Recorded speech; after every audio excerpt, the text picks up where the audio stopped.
Anyone surprised Democrats want to set up a shadow cabinet during the Trump administration? Of course not. What's surprising is they're actually saying it out loud, admitting to it, bragging about it. We're going to show you exactly what's going on over there and all the corruption the Democrats are sitting on right now if they're not trying to cover all of it up.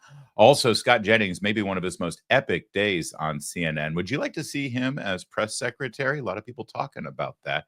We'll give you the latest on it. Also, AOC absolutely having her head explode over some of these cabinet positions that have been selected. And I think you'll enjoy seeing it all break down. And they're really going nuts about RFK. In fact, was it Jake Tapper? Yeah, Jake Tapper is really having a day for himself over there about Robert F. Kennedy Jr. So is Van Jones. So the most odious language you'll ever hear about a cabinet selection. And Robert Kennedy is a Democrat. Imagine how they treat Republicans if this is how they treat Democrats. We're going to get to all of that coming up in a moment. I'm not sure what all that meant. What I do know is we're brought to you by Birch Gold. I'm Larry O'Connor. You can call me Larry. Hey, thanks for watching us on our live stream today. It's a fun little Friday show since we took Monday off, and we love being here with you. Thanks for joining us as we round out this very busy week in the first full week of the Trump administration's transition efforts, and we're going to launch you into a beautiful weekend. So stick with us here for the next hour plus. In the meantime, for those of us who are holding our breath leading into Election Day, we can now take a collective exhale. Work can finally be done on the major issues a country is facing. One of those most significant issues, of course, is our national debt. Our country is broke. We keep borrowing money hand over fist. Hold that thought. Stand by.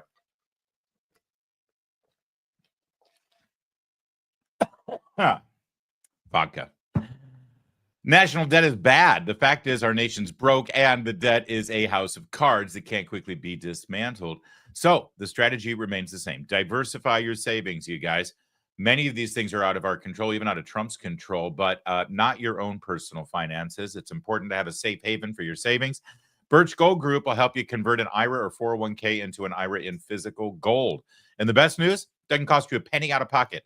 Text my name, Larry, Larry, to 989898. Get your free info kit. Plus, right now, through Black Friday, you'll receive a free 1-ounce silver eagle for every $5,000 purchase. Diversify your savings with Birch Gold. Text Larry to 989898.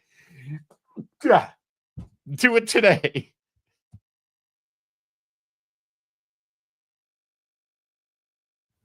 There we go. That's what the world wanted to see. You lost your camera, Larry. No, you didn't lose it. I turned it off. Had to blow my nose. And you don't want to see that, I promise. All right, let's get right to it. There's a Democrat congressman out of North Carolina. His name's Wiley Nickel. I wish I could make that up. His name is Wiley Nickel. He's a Democrat from North Carolina. And he took to the House floor yesterday with visual aids and everything to lay out the Democrats' shadow cabinet to undermine the Trump administration. Take a look. If Trump attempts to weaponize the justice system against his political opponents with Matt Gaetz at the helm, we could see incoming Senator Adam Schiff as our shadow attorney general, arguing against replacing our independent prosecutors with Trump loyalists. If Trump seeks to eliminate the Department of Education, Congresswoman Jahana Hayes, a former Teacher of the Year, could step up as shadow education secretary to loudly defend public education in the United States. If Trump orders Marco Rubio to hand Ukraine and much of Eastern Europe to Russian President Vladimir Putin, Congressman Greg Meeks, as Shadow Secretary of State, could be a strong voice in support of maintaining international relationships and protecting democracy at home and abroad. Senator Michael Bennet as Shadow Treasury Secretary, and Congresswoman Susan DelBene as Shadow Commerce Secretary could help ensure the middle class and small businesses have a voice in government and call out Trump's proposed tax cuts for billionaires and corporations.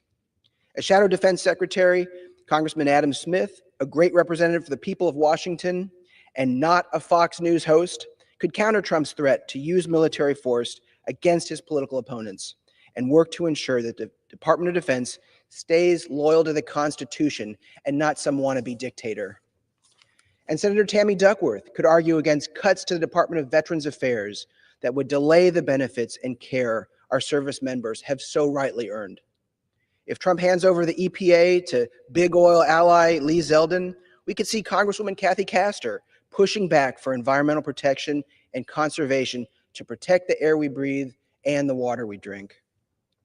And if Trump pushes to ban abortion nationwide, Congresswoman Rosa DeLauro could step in as Shadow Secretary of Health and Human Services to defend women's right to choose and argue against the gutting of Medicare by Trump and his cronies. Mr. Speaker, new times require new solutions. The shadow cabinet isn't just about opposing extreme MAGA attacks on our government. It's also about making clear what we stand for, not just what we're against. If You're muted, Larry. Well, you've done both, haven't you? You've told us what you're against, which would be, you know, the will of the American people, our voices, our Constitution, and the democratic process in selecting our government that we just executed 10 days ago, because you're openly undermining them with your shadow cabinet. But you're also, yes, absolutely telling us what you're for, which is a blatant, un-American, unconstitutional maneuver to try to circumvent due process and the rule of law. So I appreciate that, I guess. Thanks for being open and honest about it, even with your really cool poster that you had made, probably on taxpayers' dime. You know, this seems rather nefarious, doesn't it? I mean, what's going on behind the scenes here? Is it the hidden hand of Nancy Pelosi doing an Emperor Palpatine move here? Oh, yes, we're going to have to get a new leader of the Senate here. I'll take care of that for you. Meanwhile, he's really a Sith Lord trying to take over the galaxy. This is how democracy dies, in a round of applause.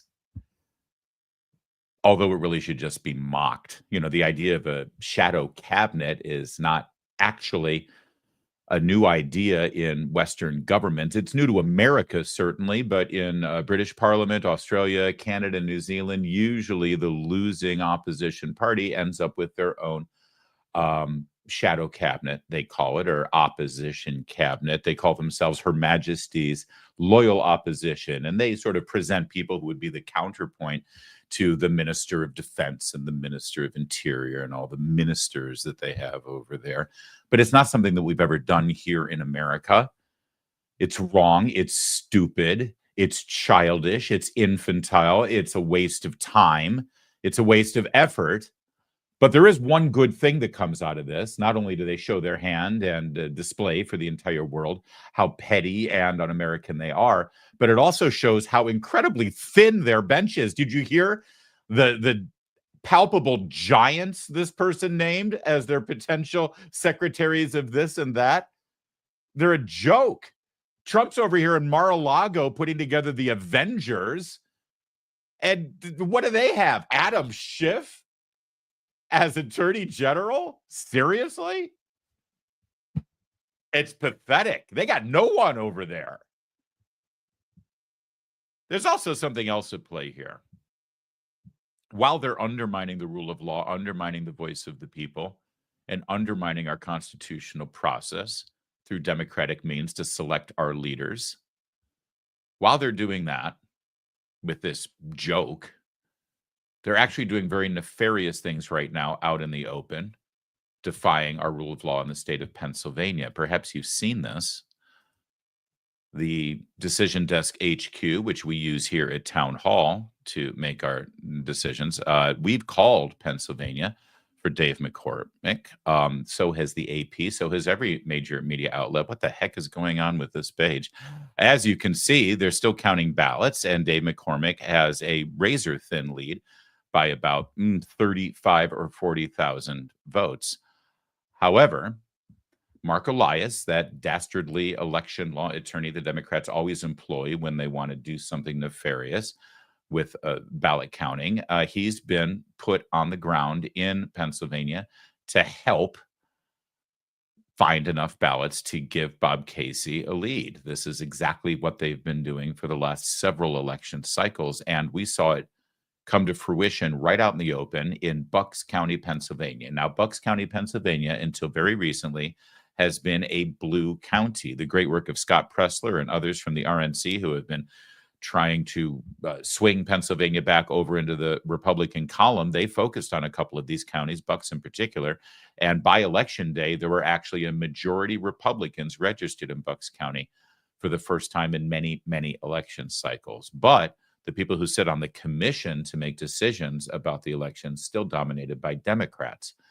Well, they're counting the ballots in Bucks County, and they faced the reality that many of the mail-in ballots and absentee ballots had been submitted without signatures.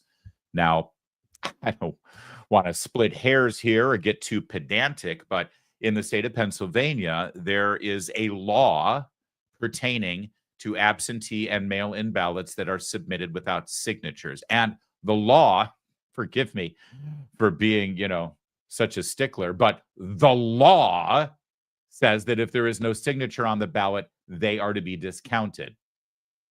They are to be disregarded.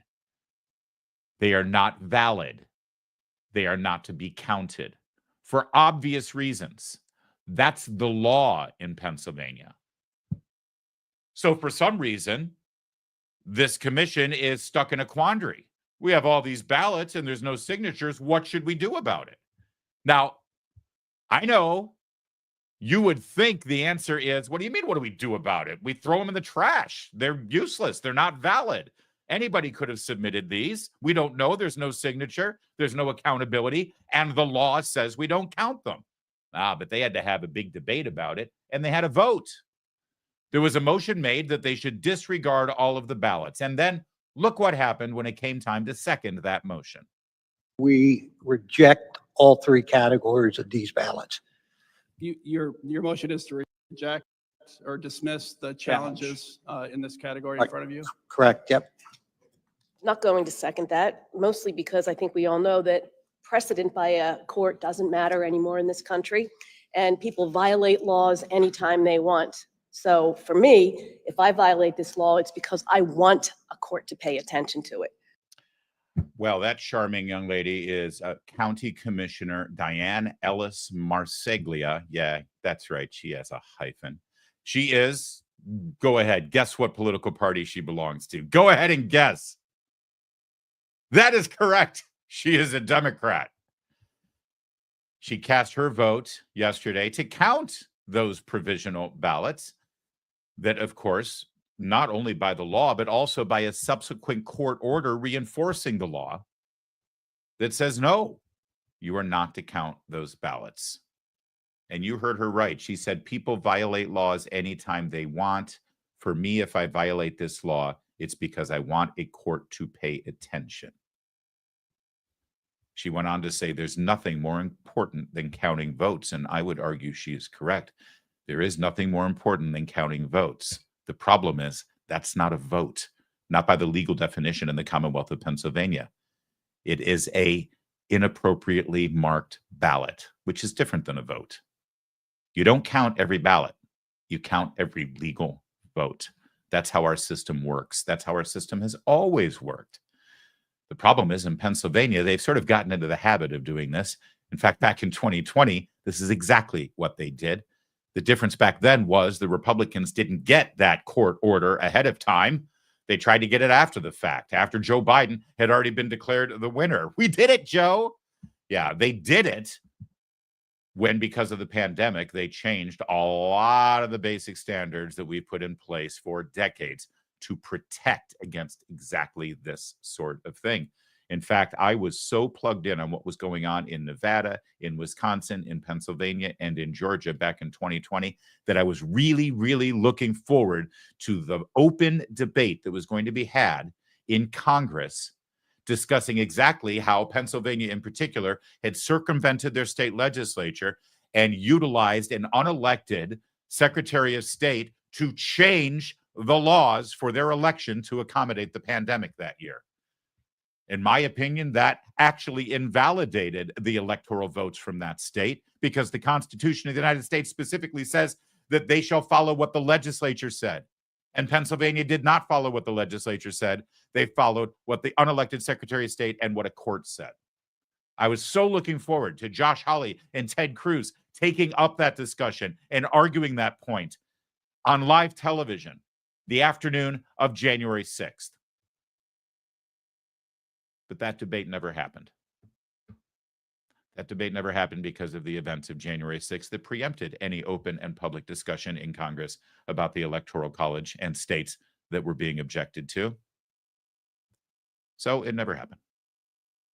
But, like I said, Pennsylvania's been in the groove, baby, and it's a hard habit to break. So I'm glad that they're now openly doing exactly what they did 4 years ago, this time for the Senate race, because they just can't accept the fact that they don't get whatever they want. And if it's close enough, well, they'll do stuff like this. Let's watch her again. We reject all three categories of these ballots.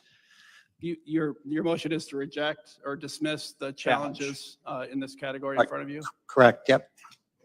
Not going to second that, mostly because I think we all know that precedent by a court doesn't matter anymore in this country, and people violate laws anytime they want. So for me, if I violate this law, it's because I want a court to pay attention to it. I hope she's famous by now.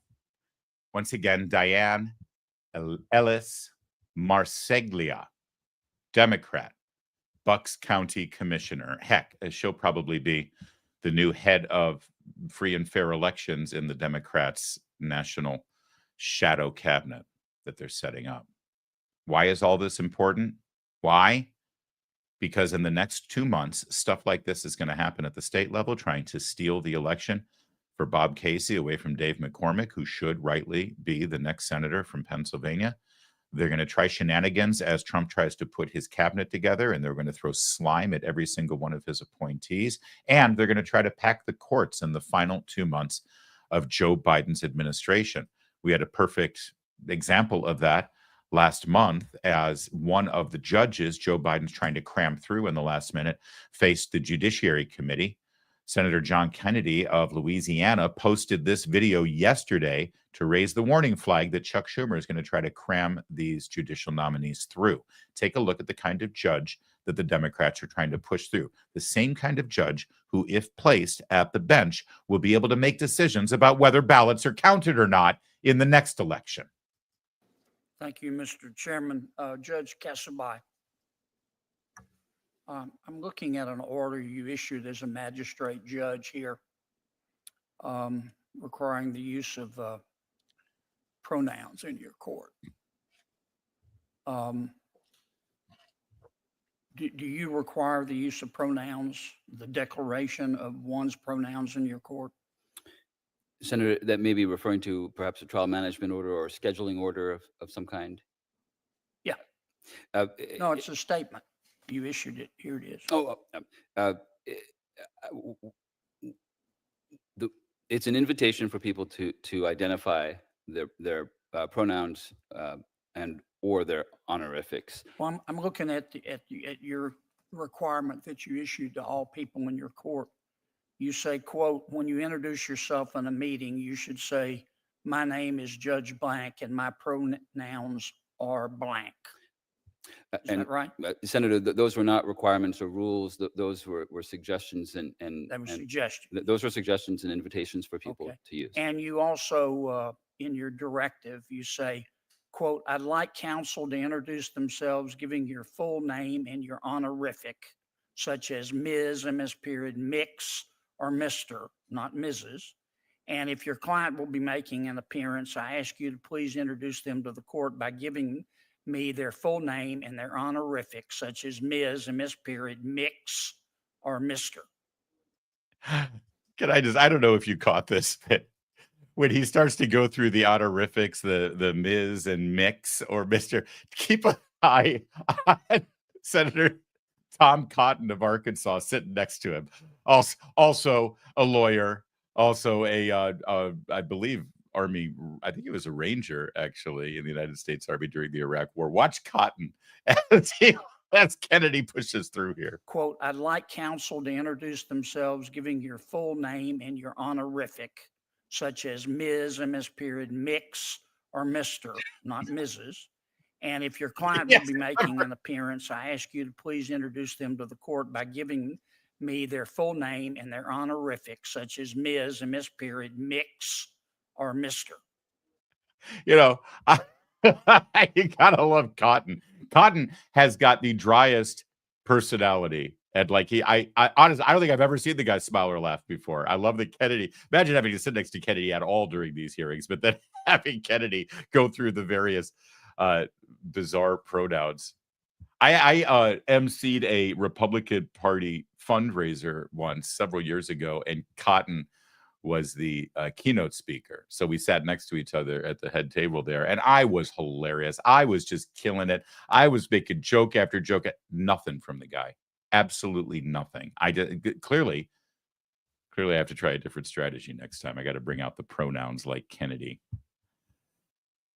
But that's an example of what they're doing right now. That's what they're doing in the final weeks of the Biden administration. Joe doesn't know what the hell's going on, but Schumer and Pelosi and whoever's still calling the shots at the White House are going to try to cram through not just judges, but also executive orders and try to handcuff the incoming Trump administration. And at the same time, they're openly talking about defying election laws in Pennsylvania to try to deny a victory to Dave McCormick there. And they're openly talking about putting together their shadow cabinet. Oh, and the reason they're doing it all is because Donald Trump violates all the norms, everybody. We've got to get back to the norms so the adults can be in charge. You just saw what the adults do when they're in charge.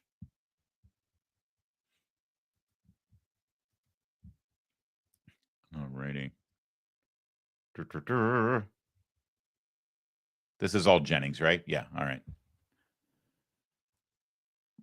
Do you ever get the feeling that Scott Jennings over at CNN is having the time of his life? You know, most of my colleagues, conservative commentators, we sort of dread the idea when we sit in on a panel where we're, 1 against 5 or 2 against 7 or something. I guess it's an ordeal and everyone's talking over each other. And you know that you're the proverbial turd in the punch bowl there at the wedding party. Nobody likes you. They all deride you. They all sneer at you. But Jennings has embraced this. And after Trump's victory, well, he's been on cloud 11, right? And so take a look at this latest throwdown that he had on the panel last night, CNN, Jennings at his best. If we're being intellectually honest, there's really no good reason why Bobby Kennedy, RFK Jr., should be HHS secretary. An advisor, a confidant, somebody who talks to the president and advises, but there's no managerial experience in his resume. There's nothing that says he is qualified to do this job that is in charge of the health of all of us, all these different lanes. If he has views and has insights around food sources, around vaccines, then those should be given in advisory roles. Why?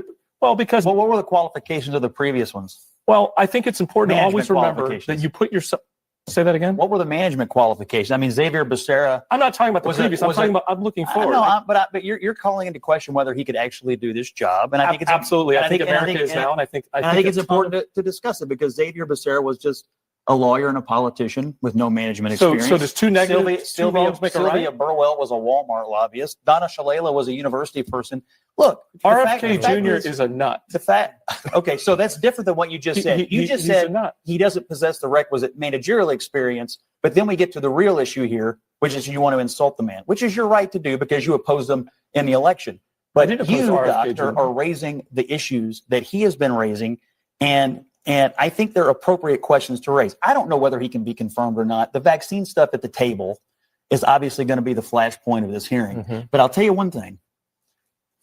This whole issue of the CDC and these public health agencies, look, public trust in the health regime in this country is as low as it's ever been. But why? It's because of COVID. Right. Because of school closures. Because of mask mandates.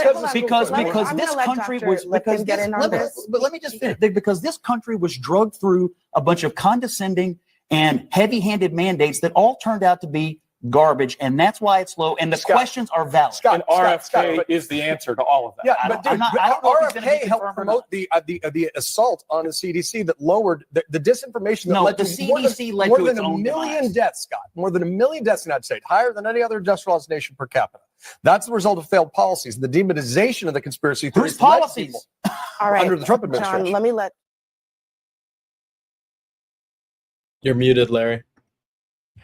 couple of things here. Now, I do want to get to that last part in just a second. And Scott Jennings doesn't need my help or assist on this because he's a one-man wrecking ball. But I do want to just sort of pick up the whole idea that Robert F. Kennedy Jr. is not qualified for the job, because we don't have to look too far back to see the kind of qualifications people had in the Biden administration. Let's not forget, this is Richard, now known as Rachel Levine, the Deputy Secretary of Health and Human Services, somebody who has trouble looking down between his legs, seeing what's obviously there, and then is still so confused that he dresses as a woman.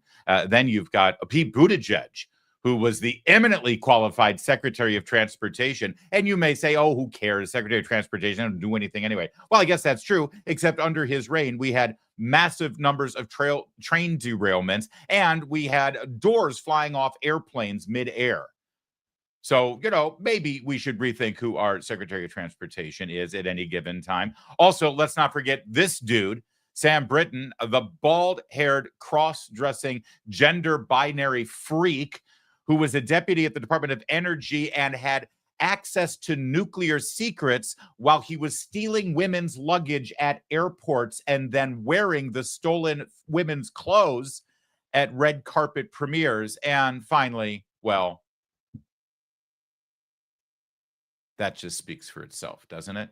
Yeah, we're suddenly worried about qualifications when we're filling out the cabinet. Okay, fine. But that last part there, if we can revisit it, having to do with the loss of public trust in our public health institutions. I mean, Jennings couldn't be more right about that.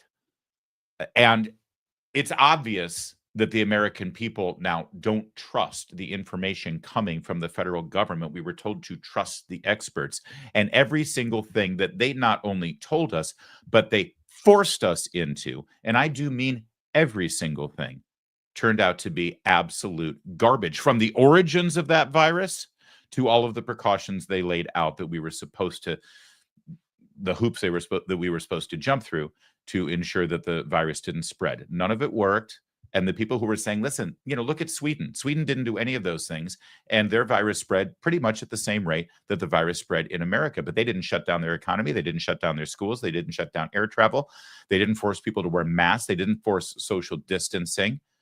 They just went about their lives and said, yeah, you know what? It's a virus and people are going to get it. And then you treat it when people get it. But even more so, our public health institutions didn't just give us bad advice, but they forced us out of our jobs, forced us out of our schools, and they tried to censor anybody who dared to speak up and say, this doesn't make any sense. Why are we doing this?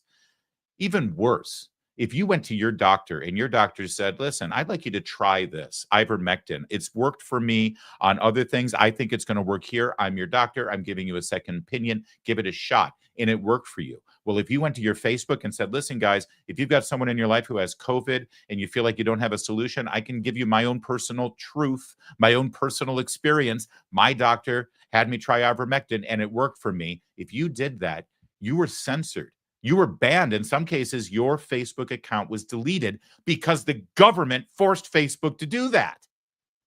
And they were wrong. They lied. That's what undermined our public health institutions and Americans' trust with public health. And I say this because I want to have a strong, stable, and reliable public health institution in this country.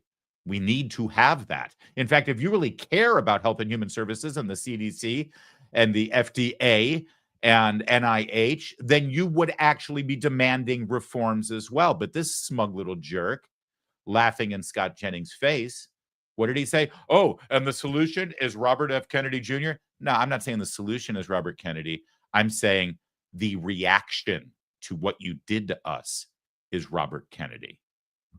You put us through that, here's what you get. And the conversation continued on CNN, and Scott Jennings continued to bring it like a man. Donald Trump mastered, and he did a great job. But he's the president. He won the election.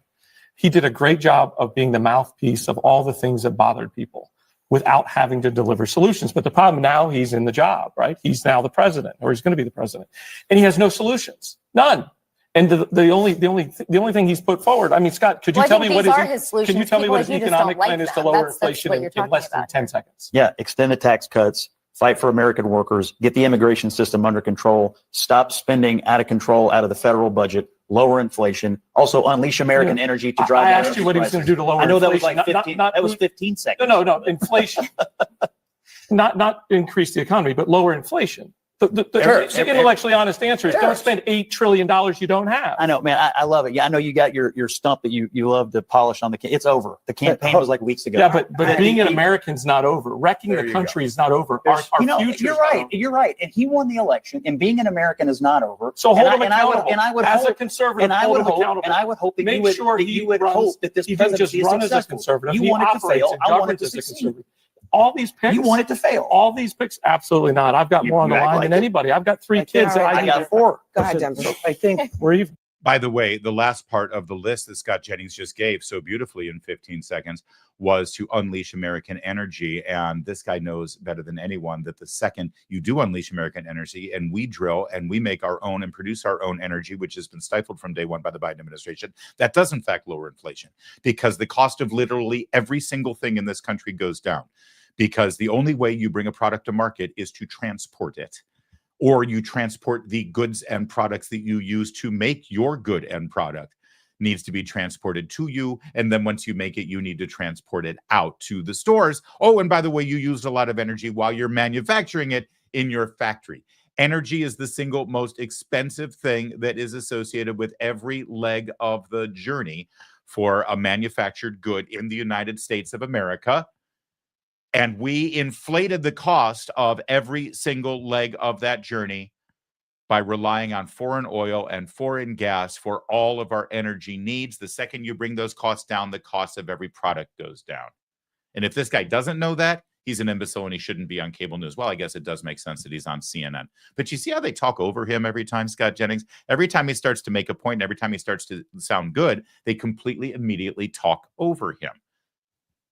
But he still owns them. And he owned them even more in this photo op. We talked about it the other day when they had their little handshake, Donald Trump and Joe Biden in the Oval Office.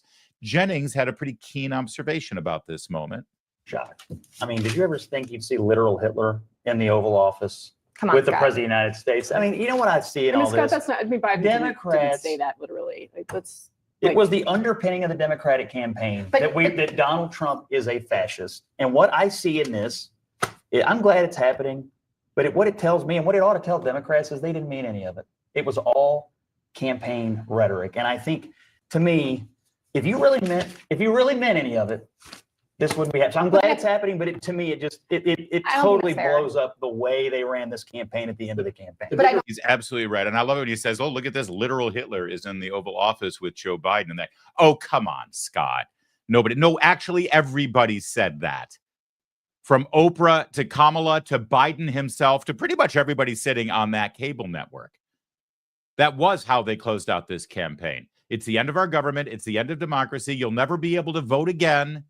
He's literal Hitler. And as Scott Jennings properly points out, it's almost like they didn't believe it themselves. It's almost like they didn't mean it. Now, it's performances like that that are making a lot of people say that Scott Jennings would be perfect as White House press secretary. And, well, according to the media reporter at the Washington Post, Jennings has actually had some discussions with the transition team about that very thing. Jeremy Barr, Washington Post, says some at CNN wonder if Scott Jennings should still be appearing on CNN. He's currently on the network rebutting criticisms of RFK while reportedly in contention for the White House press secretary job. That's right. All of the pristine journalists at CNN say, oh, this is unseemly.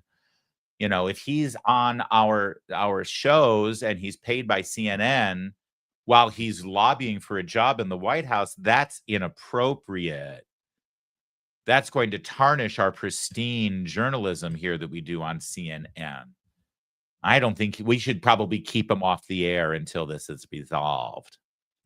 That is fascinating. You know what? I bet CNN has a policy on, let me just search it real fast. I'm going to go to CNN.com. Do they have a policy on White House press secretaries and conflicts of interest with cable news? Huh. That's interesting. I mean, it's not technically a CNN policy, but I mean, I did find this. It's curious.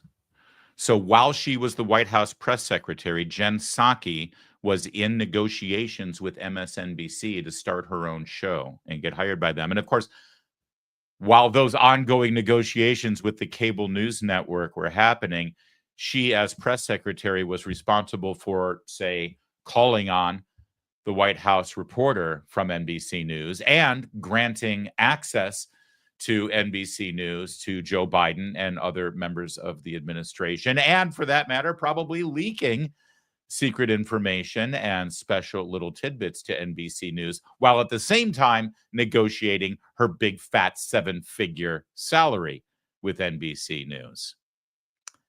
I would search now for the CNN commentators who spoke to the media reporter for the Washington Post about how unseemly and unethical that was. But why should I waste my time? I think we all know what I'd find.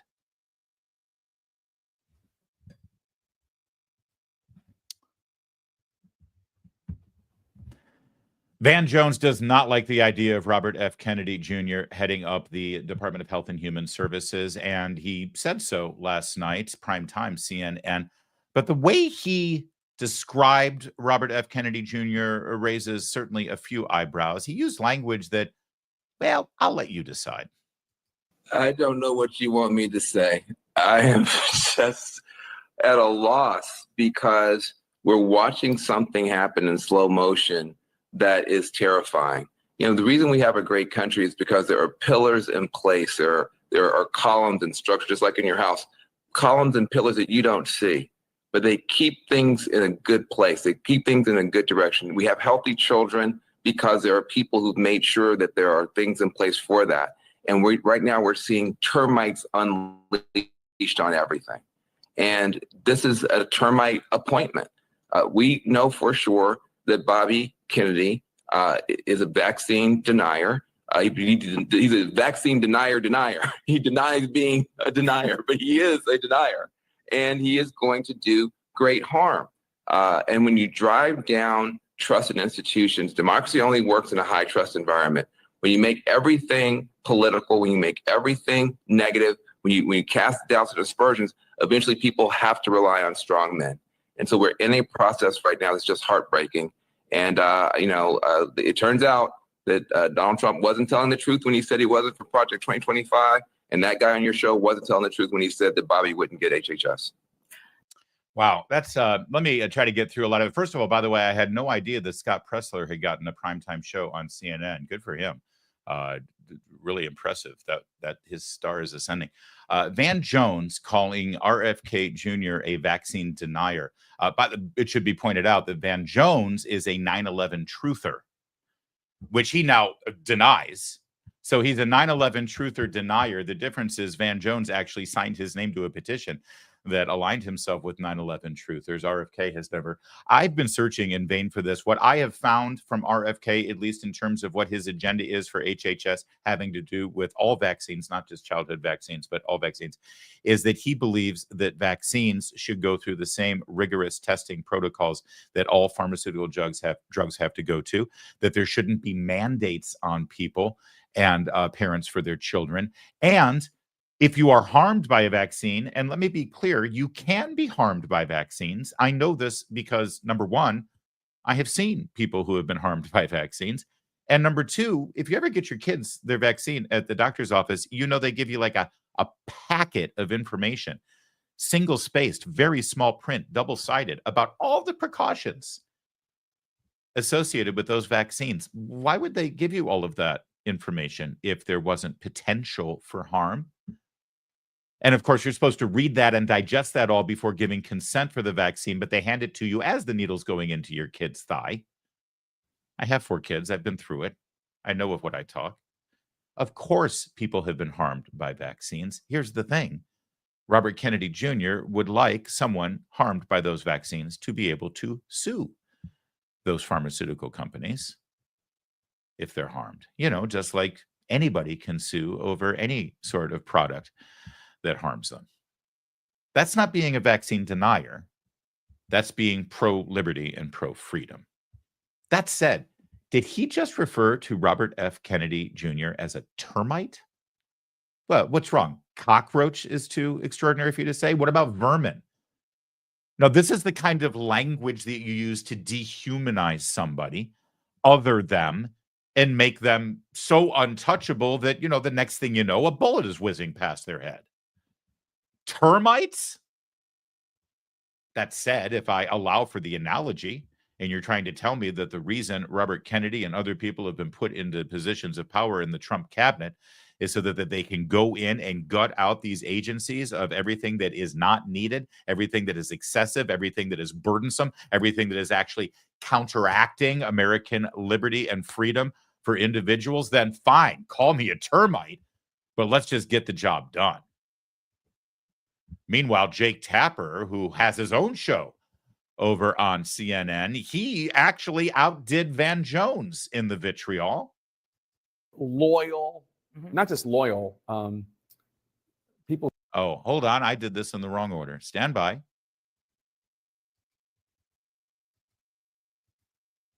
Here it is. Well, America, I hope you like measles. Thanks to all of you. This just in. That's how he introduced to his audience the appointment of Robert F. Kennedy Jr. as the Secretary of Health and Human Services. I hope you all like measles. Later in the program, he had CNN's Dr. Sanjay Gupta on to talk about the very real existential threat to public health. We never had a conversation with Sanjay Gupta about the very real existential threat to public health in reacting to public health officials getting caught in lie after lie after lie and cover up after cover up after cover up during the COVID-19 pandemic. That never raised concerns about the threat to public health. But now the appointment of Robert F. Kennedy Jr., apparently this is the existential threat. Now, take a look at how this conversation went over at Fair and Balanced CNN. Steer clear of politics, but this really. You know what? I want to say one more thing before I set this up, if I could. I want you, as you're watching this, to please bear in mind and constantly repeat to yourself that Jake Tapper is the real journalist in Washington, D.C. He's not like these other people who take sides on an issue and lobby or advocate for one issue or another. He's not a partisan. Jake Tapper is just a pristine, honest, real, pure journalist who just follows the facts and the truth. Remember that as you watch this. Steer clear of politics, but this really isn't about politics, because this is somebody who has been, Robert F. Kennedy Jr., who has been pushing quackery, who has been pushing lies, who has been pushing conspiracy theories. You've been talking to experts in the health community, the medical community, preparing for him, RFK Jr., to be given some sort of role in health. What have they said to you? Well, it's not often that the entire medical and public health community is going to be in lockstep on something, but they're pretty close on this in terms of their significant concerns, horror even. Somebody said to me today, I can't think of any single individual who'd be more damaging to public health than RFK. Keep in mind, I think if the reporting's correct and the job is the Secretary of Health and Human Services, that comprises the CDC. We just got through this pandemic, comprises the FDA, comprises the NIH. He's talked about wanting to basically strip funding for infectious diseases overall. Again, just coming out of this pandemic with concerns about other viruses and things out there. The challenge, I think, is that at the same time, there is this whole idea that we're not a very healthy country.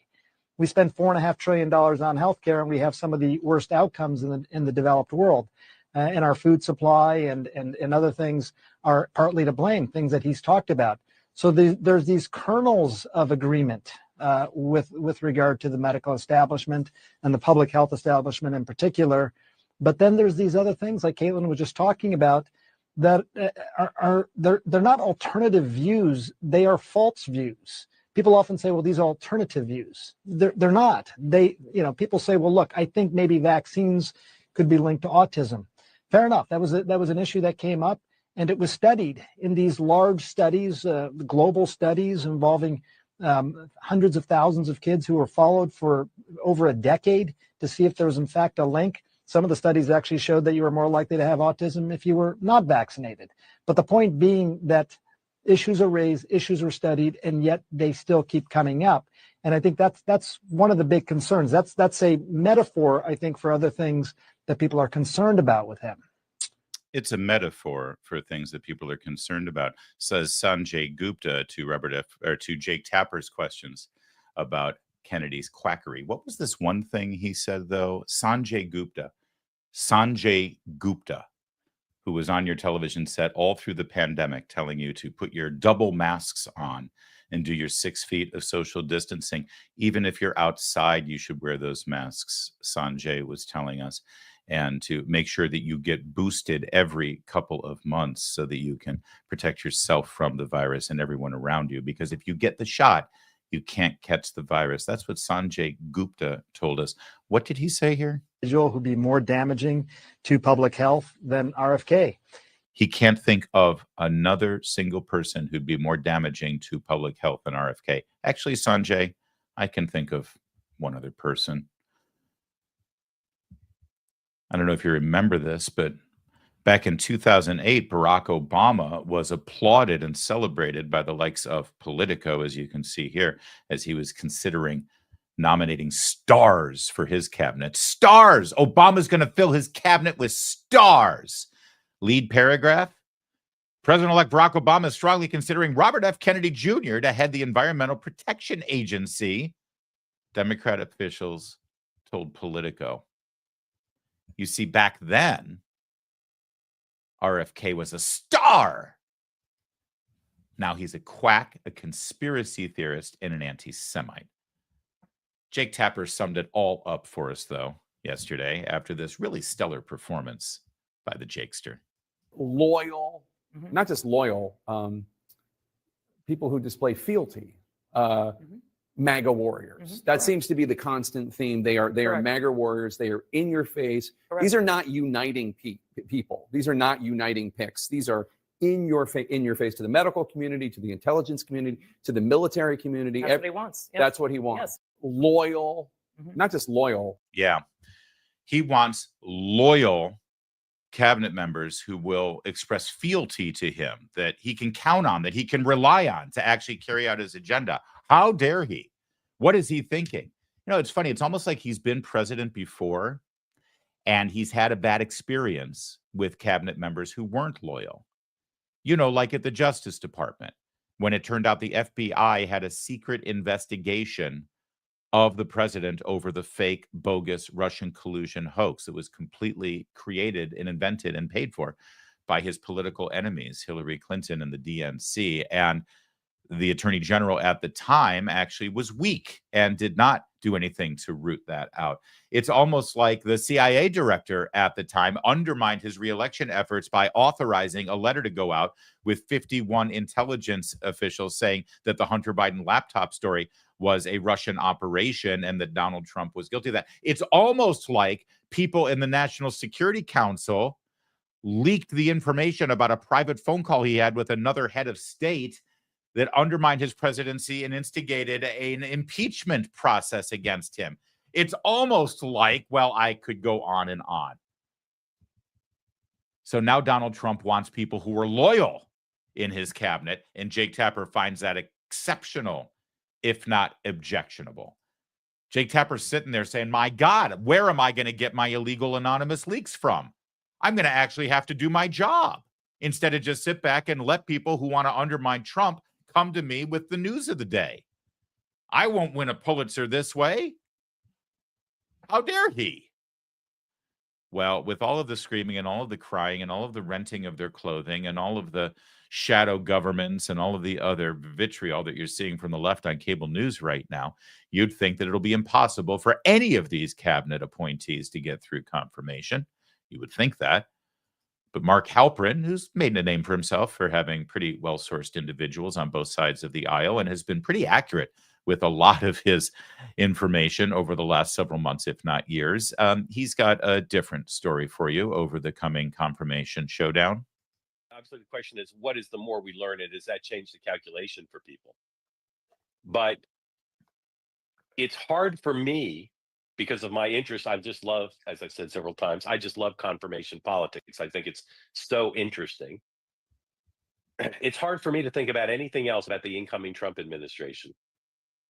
And as a consumer of all the political media, that's going to, I know it's already happening. It's going to take up a lot of the bandwidth of the press's coverage and of our conversations here. And again, I have no idea how it's going to end. Although I'll circle back to my beginning. I'm doing the weave here, by the way.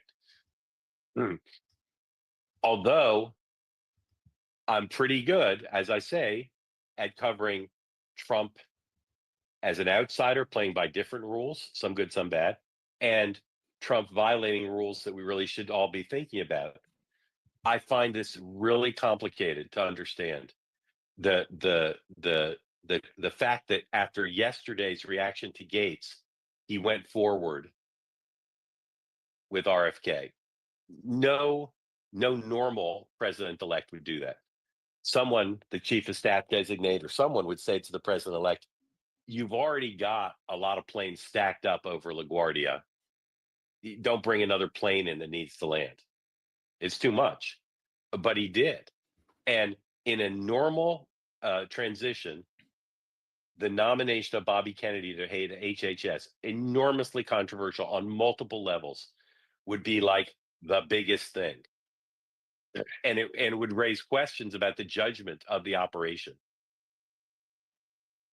That's not what we're dealing with here. We're dealing with at least 5 just almost unfathomable choices for the normal rules. No one should accuse me of saying he's not entitled to his people in general. No one should accuse me of saying I'm for the deep state and I'm for no shakeup of the status quo. Because tens of millions of Americans share Donald Trump's belief about these departments and what needs to be done. But these are 5 people whose qualifications for these significant jobs, whether it's ideological or managerial or biographical, are deeply in question by any rational standard. And it now falls to 1/2 of 1/3, a co-equal branch, to John Thune and his 52 colleagues to decide what they want to do about this. There's the prerogatives of the Senate to not be rolled by the executive branch. There's individual senators' views about the fitness of these 5 and others to serve in these jobs. But there's also the reality that it's an incoming Republican president who won the popular vote. You hear Democrats already saying, and some people in the media, Trump is forfeiting his mandate. He's forfeiting his political capital. He's dooming this term in the first 100 days and any legislative progress by asking the senators to devote time to deciding up or down.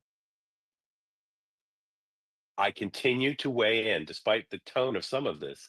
I continue to weigh or put my finger on the side of, I think it's more likely all 5 will be confirmed than most people do. And boy, it took him a long time to get there.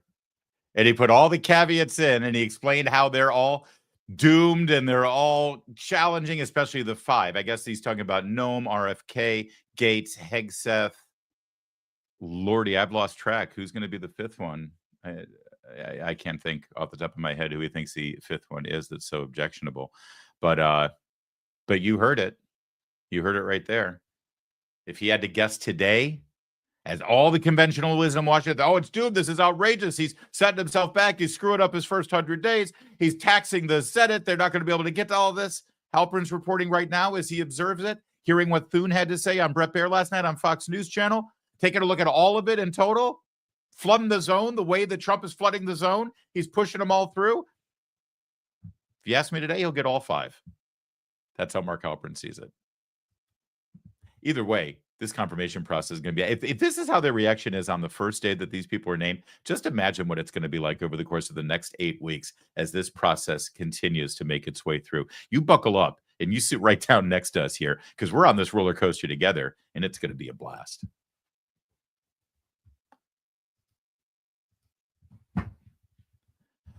Alexandria Ocasio-Cortez is really having a time right now as she analyzes the results of the last election and then tries to pick apart the cabinet selections and the momentum for the new Trump administration. I want to start with her analysis of why Kamala Harris lost, because understand something. Alexandria Ocasio-Cortez is positioning herself right now to be, if not one of, the actual leading intellectual lights of the Democrats going forward.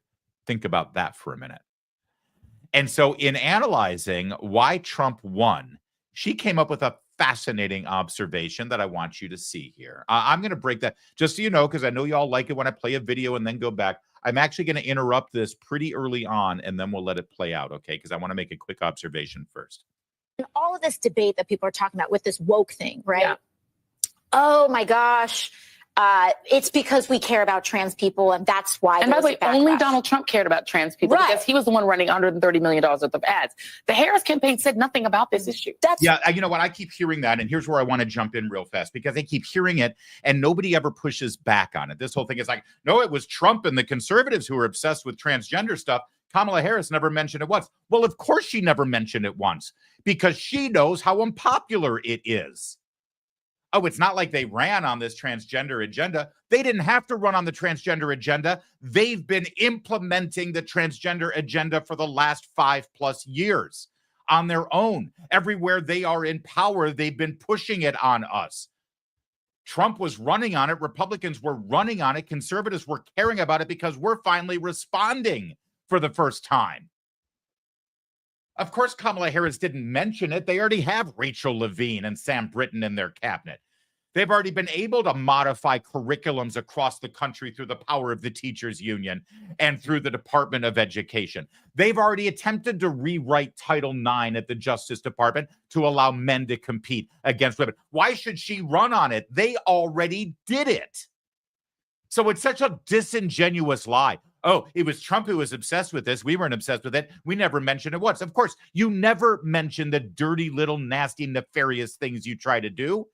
You do it in secret and then act like we're the problem because we start to push back against it. So I just wanted to get that off my chest because I keep hearing this over and over and over again, and no one ever pushes back. So consider it pushed back upon. All right, now let's get back to Alexandria Ocasio-Cortez, shall we? That's right. And listen, the ads, it's not to even deny the fact that these ads were effective in certain areas. What I think people are paying too much attention to is the first half of that ad, which says Kamala Harris is, or that said, Kamala Harris is for they, them. Everyone's focusing on that. They're not focusing on the second half of that ad, where he said, Donald Trump is for you.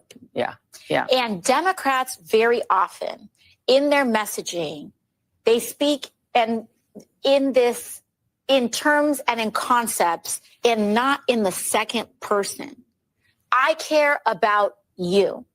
And political races are not about one candidate versus another candidate. Too often it gets pigeonholed like that.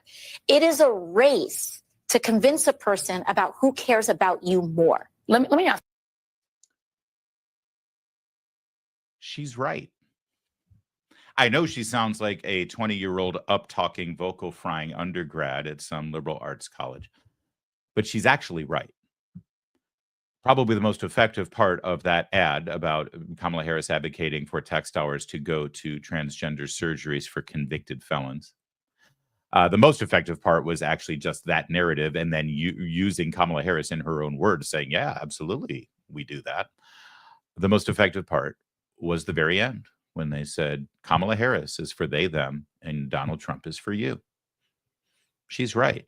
And as long as Democrats are constantly dividing us and playing identity politics and talking about all of the issues that they care most about that really doesn't resonate with us as individuals, with we, the people, with me, the person, the American who's just looking for solutions, they will continue to lose. The problem is they would have to shift their entire political paradigm to be able to accomplish that because they are not about the individuals. Democrats never have been about the individuals. In fact, they shame you and try to try to sanctimoniously lecture you if you care about your own individual life, your situation, your husband, your wife, and your children, and how you can best make your way through your workday, keep as much money as you can, and live the life and worship God the way you want to do it. You're the problem if that's what your priorities are. That's how they've gone to market with their politics. It's all collective. That's part of the deal when you're a Marxist. Now, AOC may be advocating here for some sort of shift in vernacular, but she's not talking about a shift in their perspectives or their policies. She's a Marxist, and they'll continue to be Marxists. The only difference is they need to rebrand their Marxism. So keep a keen lookout for that, because she isn't wrong. She isn't wrong. She then went on to have a full frontal attack on Tulsi Gabbard, on Tulsi Gabbard's patriotism, her qualifications, and, well, her perspective on the world as a officer in the United States Army, a former congresswoman, and now the appointed director of national intelligence. Take a look at this. And we haven't even gotten to Tulsi Gabbard potentially having access to national security information. And Russia loves it, loves her. And I actually think almost more than Matt Gaetz, Tulsi Gabbard's appointment is devastating. And Tulsi Gabbard's nomination, as much as she says that she's an anti-war person, she's not. Yeah. She supports very pro-war individuals. Including in Syria. And let's be very clear, a Tulsi Gabbard nomination is a pro-war nomination globally. Point blank, period. As is Donald Trump as president of the United States. That is fascinating, considering of the two candidates, there was only one who was running on continuing multiple wars around the globe, and one of them who actually campaigned and promised to end the current conflicts around the world. In fact, there's only one of them who, as president, didn't have any major conflicts or recommit American troops to major conflicts around the world. And you know, of course, who that candidate was and who the other candidate was. What is fascinating about this, as a member of the media who works for, yes, corporations, publicly held corporations, in fact, two of them, one that owns my radio station for my radio show and one that owns Town Hall, we have to be rather judicious with the language that we use when we bring our views to market. We're allowed to express our opinions, but we're also not allowed to slander or defame people with lies. You need to be able to back up the things that you say. Otherwise, you're kind of exposing yourself and your company to a major lawsuit. And we just keep seeing the same thing over and over and over again, whether it's the slanders against Matt Gaetz that we talked about yesterday, saying that in some way he's a pedophile, when literally the Justice Department investigated some allegations that they dropped, right, and didn't pursue, or this allegation that Tulsi Gabbard is in some way a Russian agent, that Tulsi Gabbard is operating on behalf of Vladimir Putin, that Tulsi Gabbard is in some way operating to increase armed conflicts around the world, especially in Russia and in Syria. How do they continue to say these things without actually showing any evidence? They say it all the time, but if you notice, they never say, here's why we say that. We know that Tulsi Gabbard is in the back pocket of Vladimir Putin because of A, B, and C. You see, that's what I do on this show. Whenever I say something that you might say, wow, I didn't know that, I always lay it out and explain it to you. Why don't they ever do that? It's just conventional wisdom. We all know it's true. And I've got another example of that, a remarkable one. This guy, John Brennan, the guy on the left, who basically looks like he's a supervillain in a DC comic strip. He used to be the director of the CIA. He's already been caught in lie after lie after lie. He knew about and was encouraging of the investigation into Donald Trump. In fact, John Brennan, as CIA director in July of 2016, briefed then President Barack Obama about the Russian dossier that is being floated around. He knew at that time that it was a piece of campaign opposition research paid for by Hillary Clinton. But then when he, as CIA director, found out that the FBI had instigated an investigation into the Trump campaign, he let it go, even though he knew it was fiction. And yet now he is an expert to bring on to cable news to talk about national security issues and the intelligence community. So here's John Brennan. Brennan, your thoughts about Tulsi Gabbard? Well, Nicole, I think you and Tom Nichols have done a great job just underscoring all the concerns that people have about this appointment. Clearly, Tulsi Gabbard has taken actions and made statements over the past several years that really raise serious questions about her common sense, her judgment, as well as her political sympathies. Cozying up to Putin as well as to meeting with Bashar Assad, I think really does show that she doesn't have the type of perspective that is needed for somebody who's going to head up these 18 intelligence agencies. And as Tom Nichols said, she doesn't have any qualifications. The Director of National Intelligence, that's a really serious position and a very complex and complicated one that requires somebody who actually has an understanding of the intelligence community. It's like an orchestra conductor of all the different agencies and departments that are involved in the intelligence process. And I don't think she understands even the instruments that are involved in this orchestra, nor has she had any experience at the strategic level of running and leading a large, complex organization. And the Director of National Intelligence is, according to legislation, the president's principal intelligence advisor, the person who is responsible for making sure that the president's daily brief is put together in a very sound and forthright manner, the person who puts together the budget and the priorities of the intelligence community. So I know that this appointment is sending shockwaves here in the United States, but also around the globe in terms of, is this really somebody who Donald Trump is going to entrust with the care and the leadership of the intelligence community? An unserious pick for a serious position. All right. So let's unpack that. She cozies up to dictators like Bashar Assad and Vladimir Putin. He questioned her loyalty and where her fealty stands, and questioned her intelligence and competence, I guess because, she's a woman? Not sure, because he didn't give any actual example. I mean, she is a military officer. She was a congresswoman. And, oh, gosh, what can I tell you? That's just John Brennan, again, slandering cabinet pick with all of this very loose language that can easily go down as defamation. And NBC News seems just fine with it. In fact, we have one more example of this that was shown out yesterday. This one, again, on MSNBC, this time specifically with regard to Pete Hegseth, the nominee for Secretary of the Treasury, Secretary of Defense. This woman is Sherrilyn Ifill. She is the Civil Rights Chair at Howard University and used to head up the NAACP. And we're going to watch this one twice. Let's watch it once all the way through. Add the Secretary of Defense nominee, Peter Hegseth, the Fox News commentator as well, because this is someone who, weekend host, important distinction. This is someone who, is known to be a white supremacist, known to be an extremist, whose platform, whose book is basically about his opposition to the advancement of Black officers to the top brass. Wow. So again, you're on a television program for a major corporation, Comcast Universal, and a major news brand, NBC News, and you just say he's a known white supremacist, and you're the host of that show, Chris Hayes, and you're going to say, wait, why do you say that? Explain that. Back that up. We can't just call somebody a known white supremacist. That would be defamatory.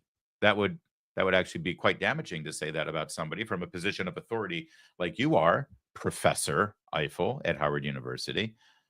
But you see, that never happens. It's just goes by, and it's shocking to watch. But there's something else here that I just think is delicious. And let's add the Secretary of Defense nominee, Peter Hegseth, the Fox News commentator as well, because this is someone who, weekend host, important distinction. Did you catch that? She calls Pete Hegseth a Fox News commentator, and Chris Hayes is quick to interrupt her. See, there he wants to correct her. See, later when she calls him a white supremacist, he just lets it go without any sort of correction or interjection or qualification.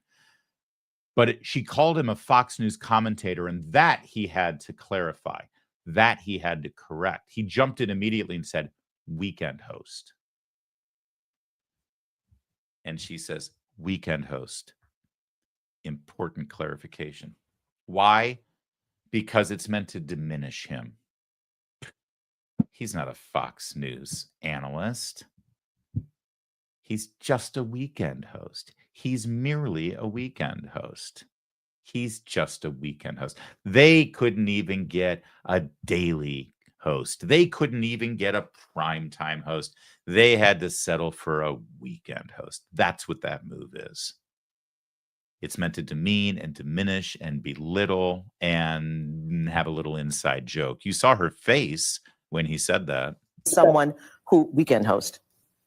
Important distinction. You see the smile, you see the grin. That's right. He's just a weekend host. Well, let me tell you something, Chris Hayes. It's true. Pete Hegseth was a regular weekend host for Fox and Friends weekends. And if you check the ratings, you will see, of course, you know where I'm going.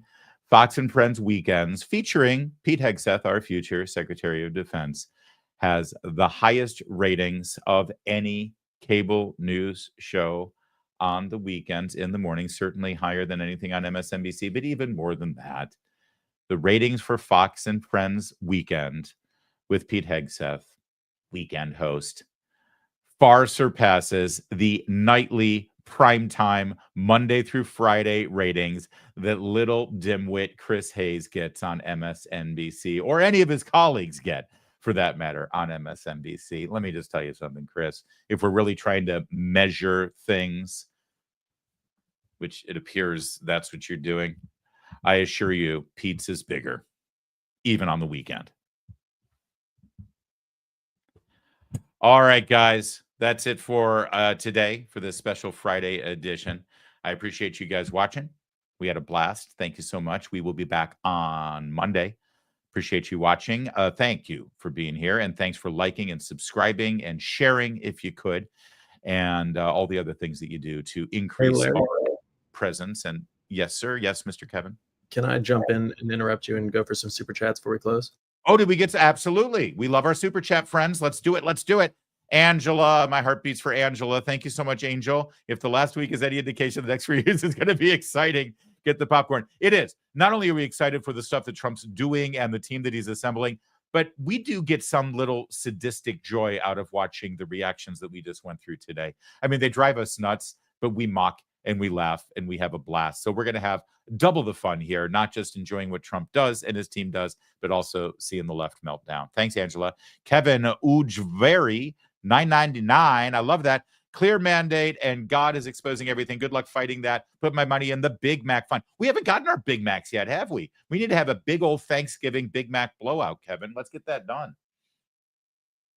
All right. Angela with another tell. Angela, you're so generous.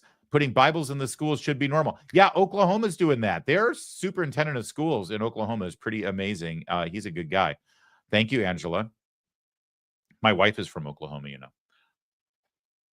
Elliot Berry with a $5 super chat. The way in which the left is reacting to their losses last week only reinforces the mandate against them. Their ass is grass in 2 years also. Boy, I hope so. You know, of course, political trends suggest that it will be a better year for Democrats in the off-year election. Here's a key one to watch. Virginia does off-year elections, okay? So next fall will be the Virginia governor's race. Winsome Sears, the current lieutenant governor, a Republican, born in Jamaica, a Marine Corps, enlisted Marine, retired. She's terrific. People of Virginia love her. She'll be running to follow up Glenn Youngkin. If that race goes for Winsome Sears, the Republican, right now she's facing Abigail Spanberger, current Congresswoman for the Democrats. Depending on how that race goes, that'll tell you how the midterms go, Elliot, but you're not wrong at all. Thank you for the super chat. Angie Kochi with a super sticker. Wow, a $20 super sticker. That is studly. Thank you so much, Angie. That's like 3 Big Macs right there. Thank you, Angie. I hope I pronounced your name right. And Angela back again. Thank you, Angela. Tulsi, RFK, Hegseth, Gates, Rubio, Noam. How dare these morons? After Mayor Pete, Mayorkas, Baldy in a gown, Binder. Binder. Huh? Binder. Oh, the binder. Oh, the binder, of course. KJP. Give me a break. It's true. It's Tulsi. Tulsi's the 5th one that they have a problem with. I couldn't remember who their 5th one was. And you're right. It's Tulsi. That's the one that that Halperin was referring to in terms of the 5 objections that might have trouble. But he thinks they're all getting through. All right. We good? We good. Guys, thank you so much. We would love for you to subscribe to our show wherever you're watching it. And make sure you share whatever segment. Remember, we break down. We did 4 segments today, 4 distinct segments. And each one of them will be broken down as separate segments. Depending on which one you liked, it would be great if you went back and liked all of those and also shared them on your social media platforms, whether it's X or Facebook or what have you. We would really appreciate that. Thank you so much for everything. Have a great weekend. Go Navy football tomorrow. My name is Larry O'Connor. You can call me Larry.